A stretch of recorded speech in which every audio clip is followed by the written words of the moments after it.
मैत्रिणीचे खासगीतील photo अश्लील caption line लिहून तिच्या आईवडील आणि मित्रांना पाठवून बदनामी केल्याचा धक्कादायक प्रकार समोर आलाय।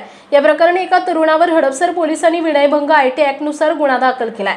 हा प्रकार 19 मे सायंकाळी 6 ते 4 जून 2024 या कालावधीत हडपसर परिसरात घडलाय। याबाबत 25 वर्षीय तरुणीने मंगळवारी दिनांक 4 जून रोजी हडपसर पोलीस ठाण्यात फिर्याद दिली आहे। यावरून शुभम मारकड याच्यावर आयपीसी 354, 354 क, 354 ड, 500, 506 आयटी ऍक्ट नुसार गुन्हा दाखल केलाय।